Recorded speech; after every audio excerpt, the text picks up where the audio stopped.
बच्चों, आज आपको जिस विषय के बारे में मैं बताने जा रही हूँ वह है वचन। और वचन पढ़ते समय हमें हमेशा दिमाग में बचपन से कक्षा पहली दूसरी से यही सिखाया जाता है कि वचन एक और बहु होते हैं, यानी कि एक वचन और बहुवचन। तो इस प्रकार से हम इसको एक वचन और बहुवचन के रूप में सामान्य तौर पर सरल भाषा में जानते हैं। लेकिन जैसे जैसे हमारी कक्षा का स्तर आगे बढ़ता है वैसे वैसे हमें इसका ज्ञान बारीकी से करना बहुत ज़रूरी है कि हम किस रूप में इनको प्रयोग कहाँ कहाँ कर सकते हैं, कहाँ एक वचन का प्रयोग एक वचन वाले शब्दों का प्रयोग बहुवचन में भी एक वचन की तरह हो, और कहाँ बहुवचन में प्रयोग किए जाने वाले कई शब्द ऐसे हैं जिनको हम एक वचन और बहुवचन दोनों में प्रयोग कर सकते हैं। आज हम इसी के बारे में ज़्यादा जानेंगे कक्षा तीसरी, चौथी और पाँचवीं के स्तर से। तो हम देखते हैं कि किस प्रकार से हम वचन के शब्दों का उच्चारण करते हैं और देखते हैं कि उनमें किस प्रकार से बदलाव हम बहुवचन के रूप में करते हैं।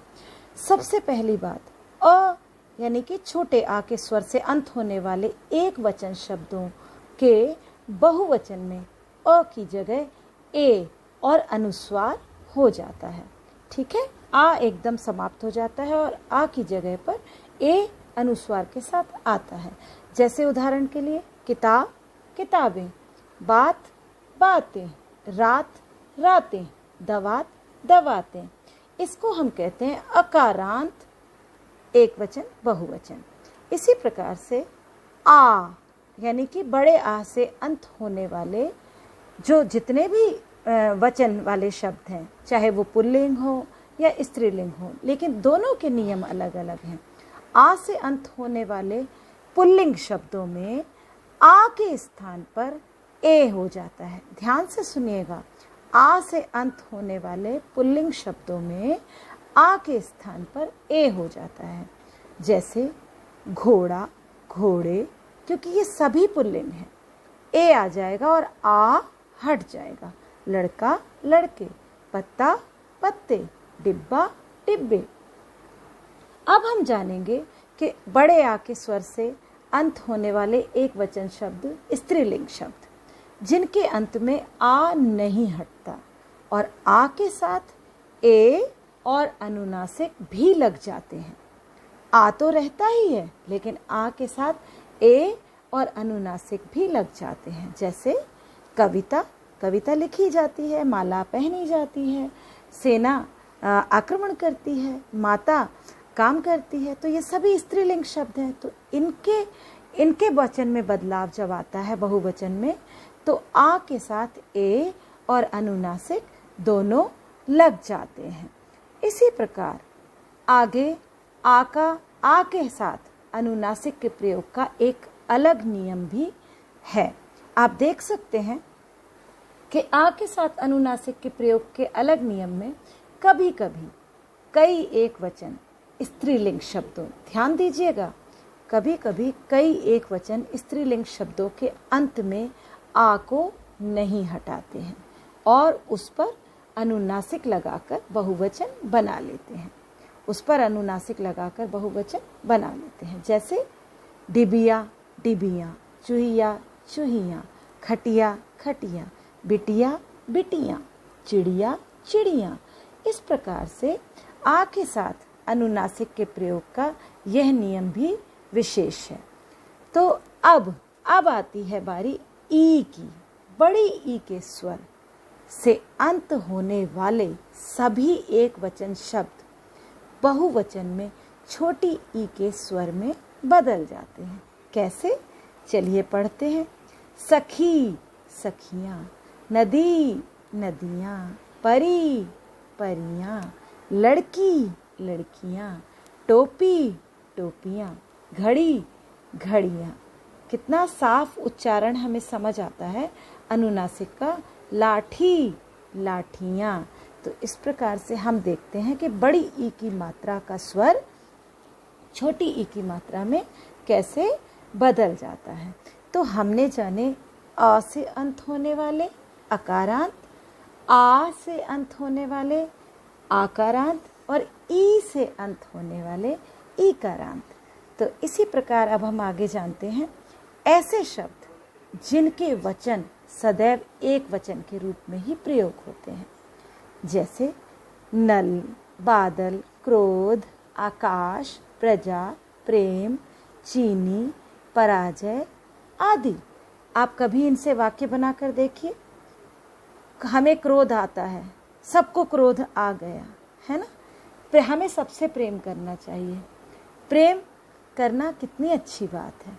तो इस प्रकार से कई शब्द ऐसे होते हैं जिनको हम एक वचन और बहुवचन दोनों के रूप में प्रयोग कर सकते हैं, लेकिन उनका एक वचन रूप ही दोनों जगह प्रयोग किया जाता है। ऐसे ही कुछ शब्द ऐसे हैं जिन्हें सदैव बहुवचन के रूप में ही हम बोलते हैं, जैसे प्राण, दाम, दुर्लभ, आंसू, धन, सोना, समाचार, होश।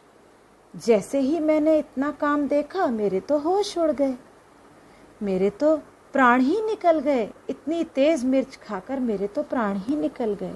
और आज मैंने इतना प्याज काटा कि मेरी आंखों में आंसू आ गए। तो आपने देखा कि इन वाक्यों में सभी जगह इनका बोलना बहुवचन की ओर इंगित करता है। याद रखें कि इनको इसी रूप में वाक्यों में इस्तेमाल किया जाता है। इसी प्रकार आगे हम जानेंगे ऐसे कुछ संज्ञा शब्द एक वचन बहुवचन में जो एक जैसे ही रहते हैं, लेकिन इन्हीं शब्दों के बाद यदि का, की, के, को, ने, के लिए, पर आदि विभक्ति आ जाती है तो इनका बहुवचन रूप बदल जाता है। आप देख सकते हैं जैसे इनके बहुवचन रूप सामान्य तौर पर हिरण का हिरण है, बाल का बाल है, जनता का जनता है, केश का केश, हाथी का हाथी, हाथी और जंगल का जंगल, पेड़ का पेड़। इनको हम वाक्यों में भी देखते हैं। चलिए, जैसे एक वचन है हिरण तेज दौड़ा, सामान्य वाक्य। देखिए हिरण के बाद ना तो का आया, ना ने आया, ना को आया, कोई भी विभक्ति चिन्ह नहीं आया। हिरण तेज दौड़ा, बहुवचन में भी हिरण तेज दौड़े, एक वचन में। अब हम इसी को देखते हैं विभक्ति के साथ। हिरण ने छलांग मारी, तो देखिए हिरण के बाद क्या आया, ने। जब हम इसको बहुवचन में परिवर्तित करेंगे तो हम देखेंगे हिरणों ने छलांग मारी। तो याद रखिए कि जब भी संज्ञा शब्द के बाद विभक्ति चिन्ह आता है तो एक वचन में जो शब्द होते हैं वह बहुवचन में परिवर्तित हो जाते हैं। हाथी सूंड से पानी फेंक रहा है, सामान्य वाक्य। हाथी सूंड से पानी फेंक रहे हैं। तो हमें इसे वाक्य में देखकर और सुनकर पता चला कि कहाँ पर बहुवचन है और कहाँ एक वचन। लेकिन अगर हम इसी वाक्य को में विभक्ति चिन्ह लगा दें तो हाथी को जंगल में रहना पसंद है, और बहुवचन हाथियों को जंगल में रहना पसंद है। तो इस प्रकार से हम विभक्ति चिन्ह जब साथ में लग जाता है संज्ञा शब्द के तो वह अपने आप ही एक वचन से बहुवचन में बदल जाता है।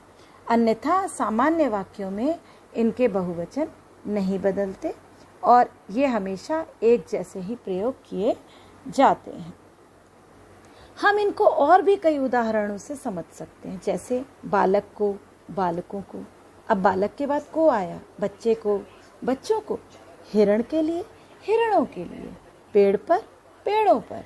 तो आपने देखा इन सभी के साथ, इन जिन शब्दों के साथ सामान्य तौर पर वचन समान रहते हैं और विभक्ति का, की, के लिए आदि लग जाते हैं, उनके रूप में बदलाव आ जाता है। इसी प्रकार हम आगे जानेंगे कि ओ कहाँ लगाया जाता है।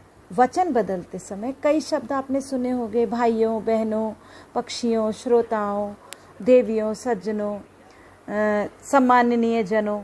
तो किसी भी प्रकार के संबोधन और वार्तालाप में संकेत देने के लिए हम सदैव संज्ञा शब्दों के अंत में ओ और ओ का स्वर जोड़ते हैं। जैसे भाइयों बहनों कृपया शांति से बैठें। श्रोताओं को हर बात ध्यान से सुननी चाहिए। देवियों और सज्जनों आप सब अपनी जगह पर ही बैठें। बच्चों क्या आपने पाठ ध्यान से सुना? पक्षियों को आज़ाद रहना पसंद है। तो इस प्रकार से बच्चों हम संबोधन करते समय और वार्तालाप करते समय हमेशा वचन बदलने में ओ का प्रयोग या ओ का प्रयोग करते हैं। इस प्रकार से हमने वचन को जाना, समझा हर तरीके से, अकारांत, आकारांत, ईकारांत और वचन ऐसे शब्द जिनके वचन नहीं बदलते और जो सदैव एक वचन रहते हैं और जो सदैव बहुवचन रहते हैं, और ओ का स्वर जोड़कर कैसे बनाए जाते हैं। तो उम्मीद करती हूँ बच्चों कि आज वचन की इस कक्षा में आपके सभी संदेह समाप्त हो गए होंगे। यदि कोई संदेह आपको हो तो आप कमेंट बॉक्स में लिख सकते हैं।